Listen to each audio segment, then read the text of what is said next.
Today's Sci-Fi Wire sets out to answer the eternal question that has plagued the greatest mathematical minds of our time, from Albert Einstein to William Hunting. How many versions of Captain Mar-Vell does it take to get to a Brie Larson? This is everything you didn't know about Captain Mar-Vell.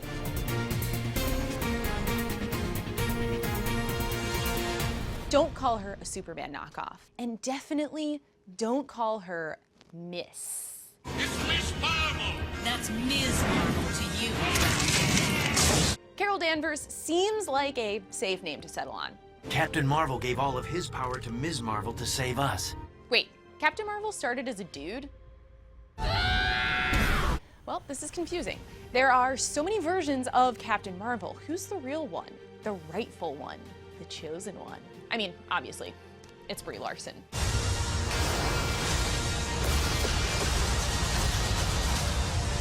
Oh boy, that trailer is all the fire emojis, all of them. But it took many iterations of the character to get us to where we are today. Before she was Carol Danvers, Captain Mar-Vell was someone else entirely. He was a Kree guy named Mar-Vell, who first appeared in 1968 in Marvel Superheroes issue number 12. What's a Kree? This dude. What are you doing? I'm distracting you, you big turd blossom. Renowned artist Gene Colan created Mar-Vell, who looks like he's a cousin of Eva's from WALL-E, with another Marvel writer you've probably never heard of. I can't even, what's his name again? It's like, I'm Stan Lee, doing my subtle cameo. But even this Captain Mar-Vell wasn't the first iteration, because welcome to Captain Mar-Vell Inception. We gotta go a Marvel level deeper, guys. Stan Lee and Gene Colan co-created Captain Mar-Vell after Captain Mar-Vell had already been created in 1939 by C.C. Beck and Bill Parker for Fawcett Comics. That's right, there were two Captain Mar-Vells, and they did not peacefully coexist in the same superhero universe. In fact, they didn't even exist in the same Marvel universe. The first Captain Mar-Vell was so named completely coincidentally over 20 years before Marvel Comics was called Marvel Comics. Are you confused yet? Because I am, and I know what I'm saying. What are you talking about? I'll explain, but to do that, I'm gonna need the fuel that powers my superhuman ability to break down confusing comic book controversies for a captive YouTube audience. Sugar. Oh yeah, here it is. I don't even need it. I just wanted a cupcake. All right, buckle the up. It all starts with Fawcett Comics, which was a successful comic book publisher. Due to Superman's smashing success, Fawcett cooked up a hero with a similar look and powers. His name was Hoppy the Marvel Bunny. Oh, he's so cute. I love him so much. But wait, no, the superhero we're actually talking about was this guy. Shazam! But Hoppy was a real character who totally needs his own movie franchise immediately. Make it happen. Billy Batson, who we now know as Shazam, was Fawcett's answer to Superman and was the first superhero to go by the name Captain Mar-Vell in 1939. Side note, one of famed Marvel creator and artist Jack Kirby's early gigs was drawing Captain Mar-Vell for Fawcett Comics in 1941, just a few short years before he created Captain America, see? Kids loved Captain Mar-Vell so much that he regularly outsold Superman comics, which Superman was not happy about at all. Superman smash! That's my Hulk. Anyway, to confuse matters further, when Captain Mar-Vell appeared in Flash Comics #1, he went by a totally different name. Captain Thunder? He's the one on the far left. Moving on. Fawcett quickly discovered that they couldn't trademark the name Captain Thunder, and it was changed to Captain Marvelous, which was then shortened to Captain Mar-Vell in the next issue.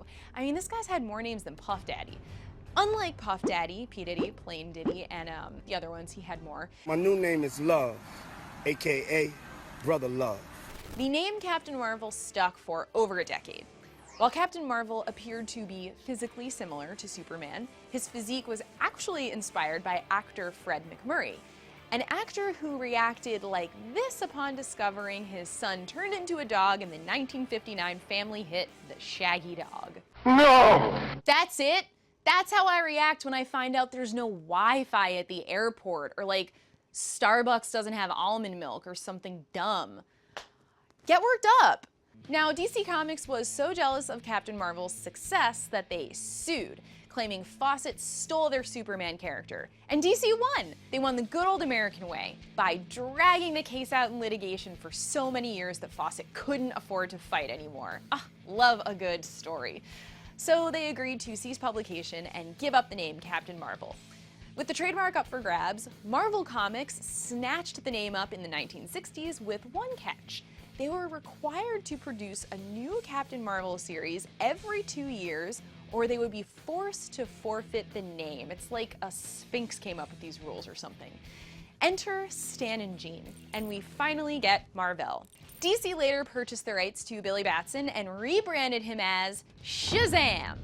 We've made some progress, but we're still years away from Carol Danvers taking the Captain Marvel reins.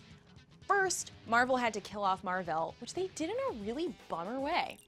They gave him cancer. That's very heavy.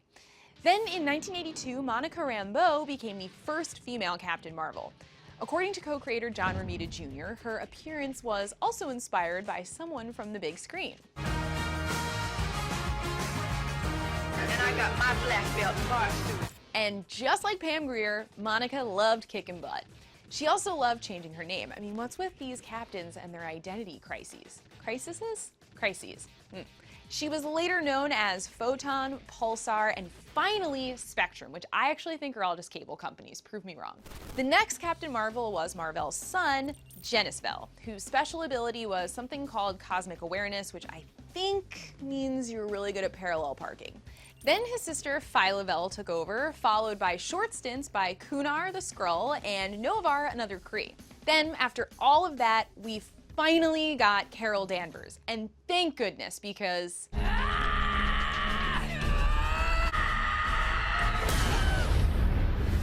now that is how you react when you find out your son is a dog. I mean, hello. Carol was created in 1968 by writer Roy Thomas and Gene Colan, who, you'll remember, co-created Mar-Vell with this guy. I'm Stan Lee. Still cannot remember his name. It's just, Gene Colan is also responsible for The Falcon and Wesley Snipes' late 90s career resurgence. It's the day one. That's right, my dude created Blade, just with a lot less leather. He looks more like a disco Robin Hood, which I very much dig as an aesthetic. Carol Danvers was first introduced as a pilot in the Air Force who encountered the original Captain Marvel in 1968. After nearly dying, she absorbed some of his powers and became Ms. Marvel in 1977. When Ms. Marvel debuted in her own comic book, going by Ms. when other heroines were known as Mrs. or Miss, was a small but bold choice that reflected the growing feminist movement of the time. She even advocated for feminist causes, like gender pay equality, in her columns for the local newspaper. And yes, it's a newspaper you've probably seen before because it's the same one that Peter Parker works at, the Daily Bugle. The Daily Bugle's a top-tier multi-platform news organization. While Ms. Marvel was fighting for noble causes, her fans were fighting for a badly needed costume change. It's very impractical. There's nowhere to keep her chapstick. And she's flying at super speed, so you know her lips are chafed. I'm just walking around the city and I can feel my skin flaking off. Help her out. Over the next 40 years, Carol went through many of the ups and downs modern women face on a daily basis. And of course, and this actually also really did happen to a friend of mine, when she was kidnapped by an alien race called the Brood, who experimented on her and turned her into an even more powerful superhero with cosmic powers called Binary. I mean, just sort of typical, like, working woman in the world stuff. Wow, that haircut must have cost a fortune. And also, red is a very hard color to maintain, so don't tread lightly when you're going there. Then, after exhausting her cosmic powers, saving the sun, Carol next joined the Avengers, where she battled her inner demons, which now included alcoholism. That's a real bummer. All before coming full circle and taking over as Captain Marvel. Yes, finally she's here. and her character was reborn at the hands of writer Kelly Sue DeConnick. Carol made her debut as Captain Mar-Vell in 2012 in Avenging Spider-Man #9. And while she may look like a wholesome, all-American heroine, she's actually half Kree. DeConnick put an indelible stamp on the character by empowering her to take an active role in her own destiny. I want the character to be a human being, or an alien, I don't really give a but whatever. But they need to have something that they want. They need to have an interior life. Under Kelly Sue's oversight, Carol Danvers embraced her cavalier spirit while showcasing a sharp, strategic mind for the Avengers. And the Captain Mar-Vell we've come to know and love is a high-flying, robot-punching, laser shooting, eyes glowing, straight-up badass who only has one mission: to protect the people of Earth. Whoa, let's start over. We're here to protect Santa Claus. Wow, I was way off, huh? DeConnick's run as a writer was so influential that in the cartoon, Captain Mar-Vell named her jet after her. My plane! Oh, you did not just ding up Kelly Sue. And we know how much she likes those planes. One year I asked Santa for a top-of-the-line F-15 model kit. DeConnick also spawned an ardent fan base that dubbed themselves the Carol Corps, named after the comic book series Captain Mar-Vell and the Carol Corps. It's excellent, and if you're not reading it, you should pick up a copy. Just wait till this video's over and then go pick up a copy, duh. It's also Kelly Sue's iteration of Captain Mar-Vell that sets the basis for the movie. Now go save Santa, girl. We did it! We made it! That was a lot, but I feel like you kept up. So who's your favorite version of Captain Mar-Vell? You hyped for the movie? Are you wishing someone would name a jet after you? Actually, yeah, same here.